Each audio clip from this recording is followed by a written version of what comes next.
Mr. Lasky wants morphine, oxy, and Vicodin. He asked if we had a menu, and I said I didn't think so. Hey, ScreenRant, Rachel Furch here at South by Southwest. I am joined with the incredible showrunner and creator, Eric Ledgin of St. Denis Medical. And we are also joined today by Universal Television's EVP of Comedy Development, Jim Donnelly. Thank you so much for being here. Thank you for having us. Yeah, thanks so much. I mean, we have to start off talking about how St. Denis Medical got renewed for season 2. Were you with the cast when you heard the news? How did everybody react? That's a very good question. We are not together. We're all dispersed all around the world, especially Josh, who's in Australia. So he found out on a different timeline than we did. But we were all very excited and very happy to be able to. It's a good sign when everyone is truly feeling excited to be together again and nobody is fearing it. I was thrilled. I mean, we love NBC comedy. The fact that we were able to do 18 episodes in the first season, and before we had even finished the season, we knew we were doing season 2, is just a testament to Eric's work and the rest of the writers, and we're just thrilled. We love the show. Now, what does your collaboration with Eric look like on St. Denis Medical? I'm going to try something out here. If Eric is the professional mountain climber, I am the grizzled mountain guide who sort of knows the local terrain and can help navigate some tough spots and been to the top of the mountain a few times and fallen off a few times. The longer beard. He's always just got a little bit more of that experience to. Yeah, so it's just sort of, I would say I'm there to help veer occasionally if things get tricky. I'd also say Jim always has such a great way of giving you positive reinforcement when he likes something and it's good, and when it's not negative, it's just a lack of that positive enthusiasm, so you still get it, but your feelings don't get hurt. I'd love to just dive into the show because there is so much that's already happened in these 13 episodes that we've seen. The impromptu talent show, I think, was my favorite bit yet. How did you decide which talent these characters were going to showcase? It's funny. That was like in the pitch document. I knew I wanted to do that episode. But I didn't have the specifics down at all. I was just like, I know and trust that a room full of funny writers will be able to come up with the right magic for Matt or whittling wood for Val. It was just one of those things where it was a very fun thing to pitch on because there's sort of no wrong answers.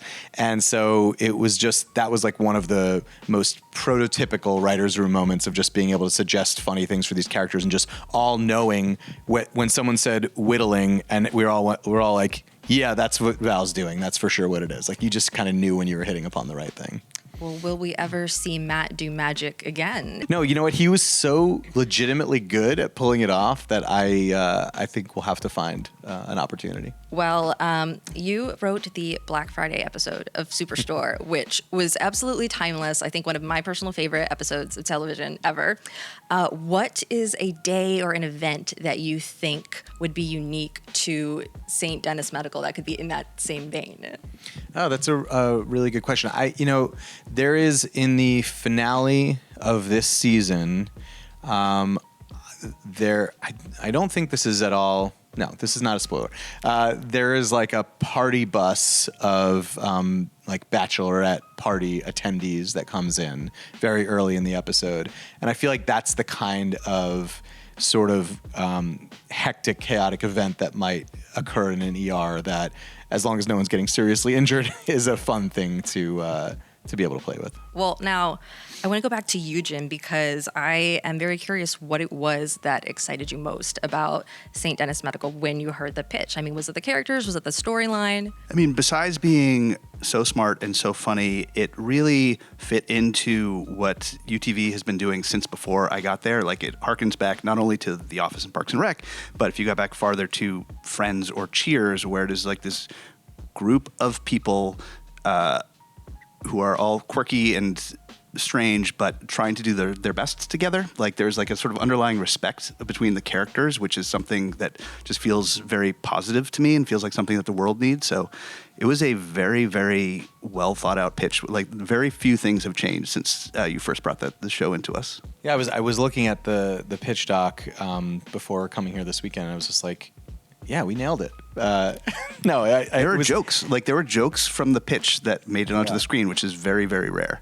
NBC shows have taken place in the same universe before. I actually remember, I remember Beth from Good Girls shopping at Cloud9.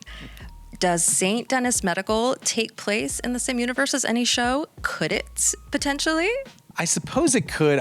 I understand the appeal and the excitement of crossovers. I am a fan of many shows that I would love to see smashed together and see what happens.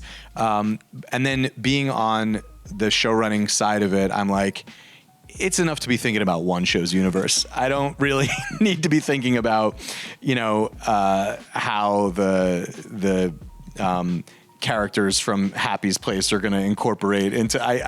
They're on top of that. I cannot be. It's like I feel like I have enough on my plate. I don't know. Reba's character in St. Denis Medical, though, would be a fun time. now that I'm thinking about it, I'm like, how could we not do that? But yeah. Well, I want to talk about Matt and Serena, which you referred to as a will I, won't I. A will he, won't he. Will he, won't he. It's a one-sided will they, won't they. Yes, exactly. Well, Bruce knows about this crush on... He does. I'm a little bit concerned. Can we trust Bruce to keep this secret? There's no secret that I would feel was safe with Bruce knowing it. Personally, it's Matt's choice, however he wants to feel. But it does feel a little bit. If I were reviewing the show, I would feel like the information getting out was a bit of a ticking time bomb. But I don't know. We'll have to wait and see. What is most important to, I guess, the both of you when you are crafting this? Do you want there to be a friendship first? Where do you want them to land, Jim? Oh boy, we should talk about this not on camera. No, I mean, I love, for episodic television where sort of the characters don't necessarily change and we're repeating every week, I think having a few of these long-running threads, particularly romantic, is something that sort of keeps the audience engaged. Like, I'm rooting for them to get together, personally. I hope it doesn't happen soon.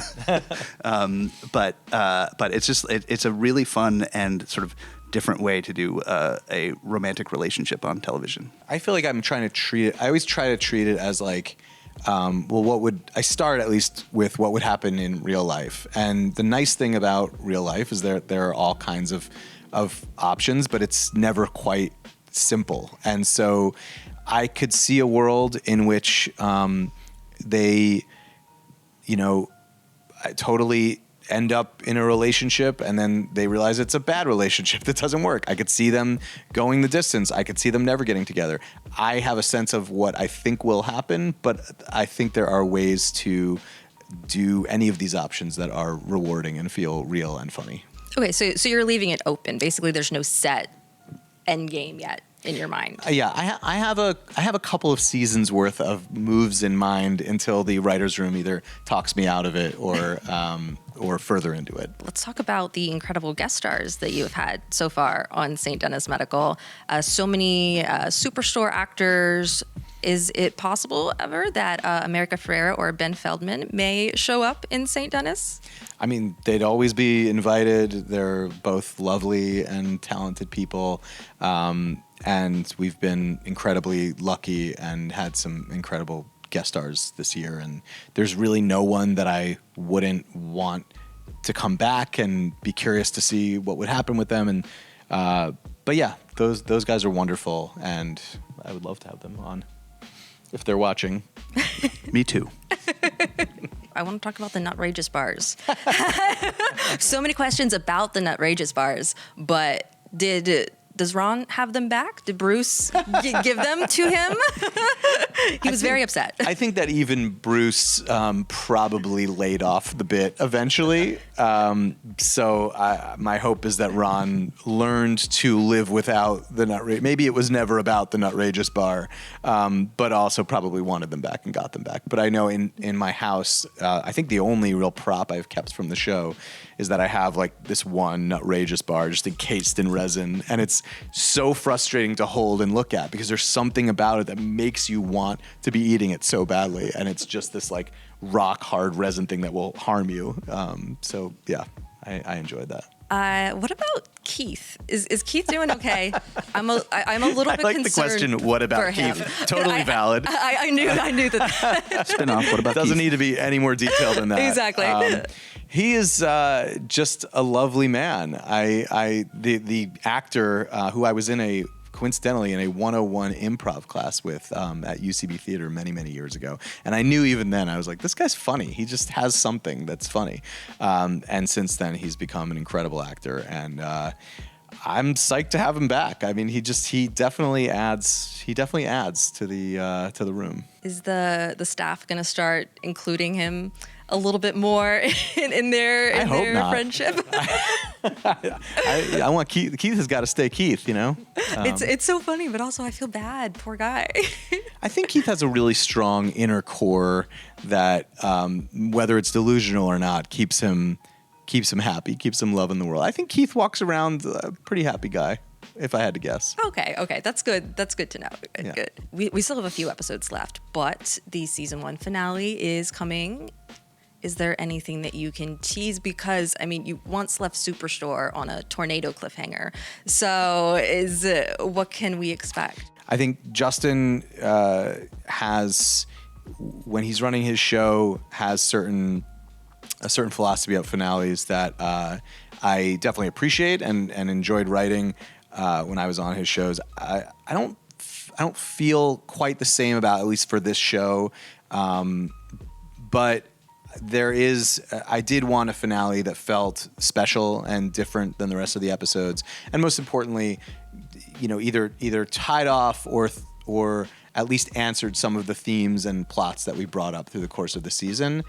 I think we have definitely done that, and I'm very excited to hear whether people strongly disagree with me online or are happy with it. I'm sure it will be a healthy mix of both, and I'll take all of it personally.